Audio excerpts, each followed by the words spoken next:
Family should be considered the safest place, the place where you feel most vulnerable and most open to those who are closest to you. But sadly, it's very fragmented, and that's true for our country, it's true for our churches, true for our communities. We want to consider today exactly what you do when you feel unprotected, when you feel exposed in the family. My name is Reverend Kwame Rubadiri, and you're watching CITAM Church Online.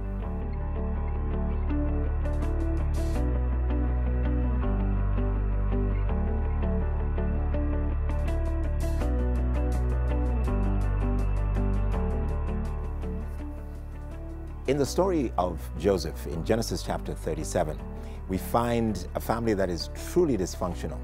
It is now beginning to be filled with hatred. It's beginning to turn in on itself.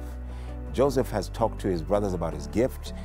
His brothers are jealous of him because their dad, Jacob, has showered Joseph with all these gifts and a coat of many colors, a place of prominence. And they're upset. They're noticeably hurt, and they're particularly angry. Now, what happens next, I think, is particularly telling about the level of dysfunction in this particular family.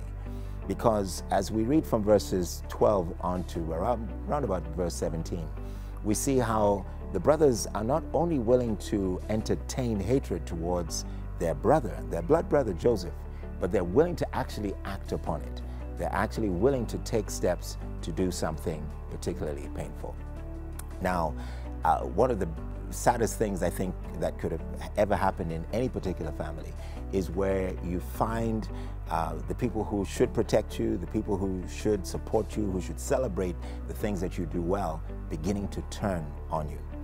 The brothers of Joseph did something that I hope never happens in any family on the face of the earth.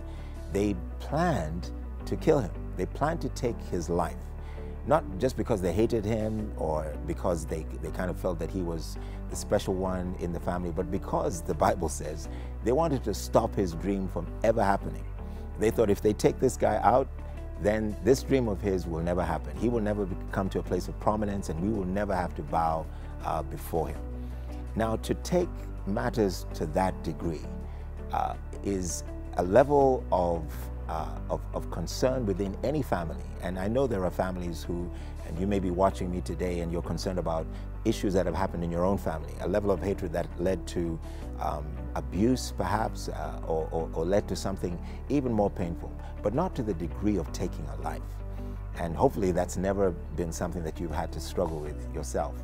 But the brothers of Joseph seemed to take this thing so casually, and they were determined to make it happen, even when they saw their brother coming to see them.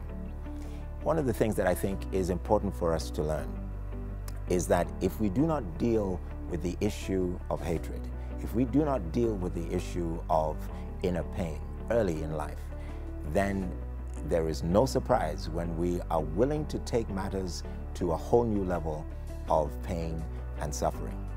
And I want to encourage you that if you are in a hurting situation in your own family, you are the recipient of hatred, or you are actually thinking through or planning something particularly painful for a sibling or another family member because of the hurt that you feel you've experienced, you need to stop and to take a look at the actions that you're considering, because they will be devastating not only for the person you're considering, but for yourself as well. We're going to look a little further as we go through the story of Joseph, because I believe it has a direct impact and direct relevance to the state of families in our nation of Kenya. Too many people are allowing past hatred or past concerns to begin to eat them up from the inside. I met a man a couple of years ago, about 2 years ago, at a family conference in his 50s. And he came to me after we'd had a session, and he said, I've lived with a hatred of my dad in particular. It was his father who had hurt him for the last 40 years of my life. I've never said a word to anyone. I've never said a word to my dad himself. I've never said it to any pastor until I've spoken to you. And I need help. And I hope that if you are in that situation, and you're in a situation where you feel what's going on in you internally, not just what's happening around you in terms of your family, is something that you can take care of or want to take care of immediately. So I encourage you, make contact with us because we are here to help you. On the screen, you will find a number of contacts, and I hope that you will reach out, that you will take the time, because I believe God has been speaking to you. And I believe that there's something that you heard today that is going to prompt you to take action, to bring about healing in your own life and in the life of your family as well. So make contact to any of those contacts that you have on the screen, and please join me again the next opportunity we have right here on CITAM Church Online.